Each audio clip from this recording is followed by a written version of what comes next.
जंगल में एक हिरन घास खाने के बाद इधर उधर कूद रहा था।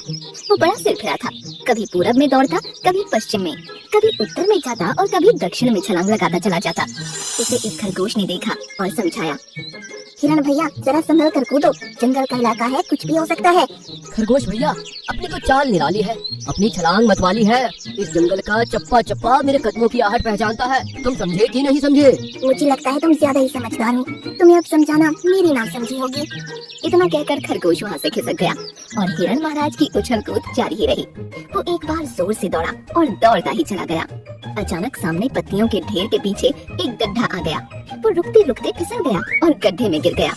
गड्ढा बड़ा था, इसलिए हिरन ज्यादा डर गया। वो बाहर आने के लिए कूदने लगा, लेकिन आ नहीं पाया। उसके बाद उसने मदद के लिए गुहार लगाना शुरू कर दिया। बचाओ बचाओ, मैं गड्ढे में गिर गया हूँ, निकल नहीं पा रहा हूँ, निकाल लो भाई, इस गरीब की पुकार सुन लो। उस गड्ढे से कुछ दूरी पर एक बंदर आ रहा था। उसके कानों में आवाज पड़ी तो वो चारों तरफ देखने लगा। उसकी समझ में नहीं आ रहा था कि आवाज आ कहाँ से रही है। चारों तरफ तो कोई दिखाई नहीं दे रहा, फिर ये आवाज कहाँ से आ रही है?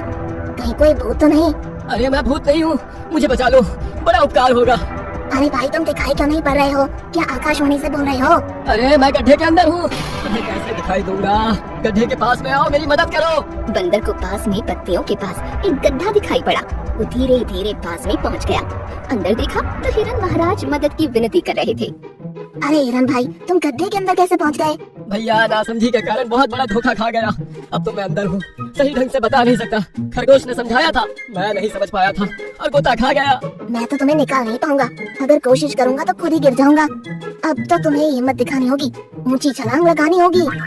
बहुत सारे जानवर वहाँ इकट्ठा हो गए। हर कोई नई नई तरकीब सोच रहा था। खरगोश ने एक तरीका निकाला।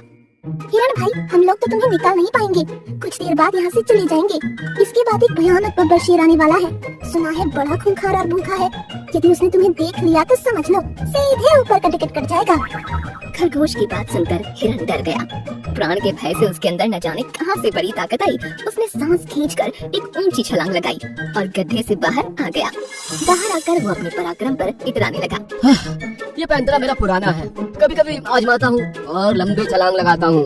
वो सबके सामने अपनी बड़ाई हाँक रहा था। उसी समय सियार ने प्रश्न किया, अरे हिरन भाई, तुम्हारी नजर तो बड़ी तेज है, इतना बड़ा गड्ढा तुम्हें दिखाई नहीं दिया? क्या गड्ढे ने तुम्हें अंदर खींच लिया?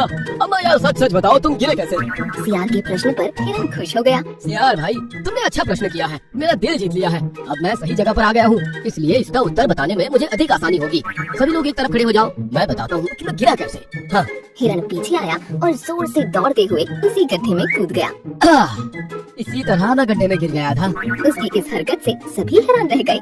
अरे भोंदू, तुमने ये क्या कर दिया? अपने आप को फिर से गिरा लिया। खरगोश भाई, तुम नहीं समझोगे, ये अपना अंदाज है। अभी फिर से छलांग लगाऊंगा और बाहर निकल आऊंगा। ये कहकर हिरन ने ऊंची छलांग लगाई, लेकिन बाहर नहीं निकल पाया। 2-3 बार उसने कोशिश की, लेकिन सफल नहीं हुआ। ये हिरन दिमाग से पैदल है, भला कोई गड्ढे में फिर से गिरने का प्रयोग करता है। बार बच गया, फिर अपनी ही मूर्खता से फंस गया। अब तो लगता है यह गड्ढे में ही रह जाएगा। नहीं नहीं, मैं गड्ढे में रहा तो शेर मुझे खा जाएगा, मुझे बचा लो यारो। बड़ी देर तक तमाशा चलता रहा। हिरन कूद कूद कर फिर से गड्ढे में फिसलता रहा। इसके बाद बड़ा जिराफ वहाँ आया और उसने गर्दन को झुकाया।